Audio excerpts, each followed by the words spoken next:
جمعہ کیا ہے اصل میں؟ کمیونسٹوں کو بھی ایجاد کرنے پڑے تھے ہفتے وار اجتماع، اسٹڈی سرکلز. اس لیے انقلابی کارکن کے ذہن میں جب تک اس کا نظریہ تازہ نہ رہے وہ قربانی کیسے دے گا؟ قربانی تو ہر لحظہ آئے گی، ہر آن آئے گی، قدم قدم پر آئے گی. لہذا اس نظریے کا، نصب العین کا، اپنے مقصد کا شعور بالکل کانشس لیول کے اوپر مستحضر رہنا چاہیے. لہذا اجتماعات. اب ظہر کی نماز کی بجائے جمعہ، وہاں 4 فرض یا 2 کر دیے، 2 کی جگہ خطبہ. خطبہ کس لیے؟ تعلیم قرآن، تعلیم بالغان. ظاہر ہے وہاں کالجز نہیں تھے، کتابیں نہیں تھی، پریس نہیں تھے، چھاپے خانے نہیں تھے، آڈیوز نہیں تھے، ویڈیوز نہیں تھے، کچھ بھی تو نہیں تھا. لیکن ایک نظام ہے، ہفتے میں ایک دن ایسا نکال لو، اگرچہ پورا دن نہیں چاہیے، یوم سبت کی طرح نہیں ہے. نہاؤ دھو، اچھے کپڑے پہنو، خوشبو لگاؤ، آؤ مسجد میں چل کر. پہلی گھڑی میں آ جاؤ گے تو اتنا ثواب ہوگا جتنا کہ ایک اونٹ کی قربانی کا. ہم نے آنکھوں سے دیکھا ہوا بچپن میں 7-8 بجے کے قریب مسجدوں کے اندر ہجوم ہوتے تھے، لوگ پہنچ جاتے تھے گاؤں سے. اس لیے گاؤں میں جمعہ ہوتا نہیں تھا.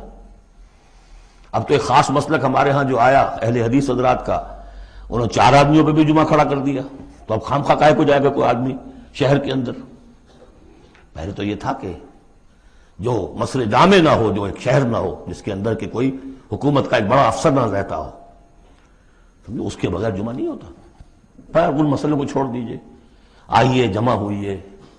کوئی نائب رسول منبر رسول پر کھڑے ہو کر وہی عمل کرے، یتلو علیہم آیاتہ ویزکیہم ویعلمہم الکتاب والحکمہ، تاکہ یہ پروسیس اب ابدی ہو جائے امت کے اندر. اس لیے جمعے کی یہ اہمیت ہے کہ فرمایا گیا کہ 3 جمعے بھی چھوڑ دو گے بغیر عذر کے لَيَخْتِمَنَّ اللَّهُ عَلَىٰ قَلْبِهِ، اس شخص ایسے شخص کے دل کے اوپر اللہ تعالیٰ مہر کر دیتا ہے. لیکن بات یہی ہے کہ وہ ساری حکمت ختم، وہ مقصد ختم.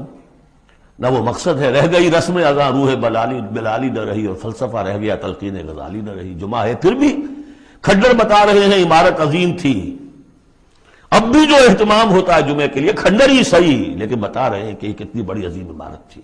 بس اب ترجمہ کر لیجئے، وقت بہت کم ہے.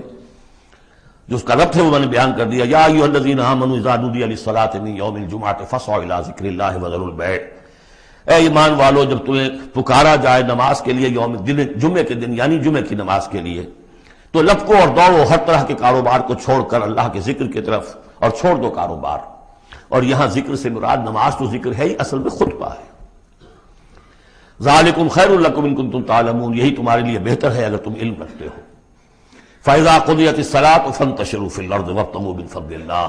یہودیوں کا جو یوم سبت والی وہ سختی نہیں ہے، صبح کا زیادہ وقت تو مطلوب ہے کہ لگے اس کام میں، لیکن جمعے کے بعد پھر آپ جائیں پہ کام میں لگے. یہی میں نے کہا تھا نواز شریف صاحب سے کہ آپ کو جمعے کی آدھی چھٹی کرنی ہے تو بعد کی چھٹی کیجئے، پہلے کی چھٹی کیجئے، بعد میں لوگوں کو دفتر بلا لیجئے، کام کرائیے ان سے. قرآن کے مطابق تو وہ ہوگا جب نماز ادا ہو چکے اب تم زمین میں منتشر ہو سکتے ہو، جاؤ اللہ کا فضل تلاش کرو. ابتغوا من فضل اللہ واذکروا اللہ کثیرا لعلکم تفلحون، اور اللہ کو یاد کرو کثرت سے تاکہ تم فلاح پاؤ.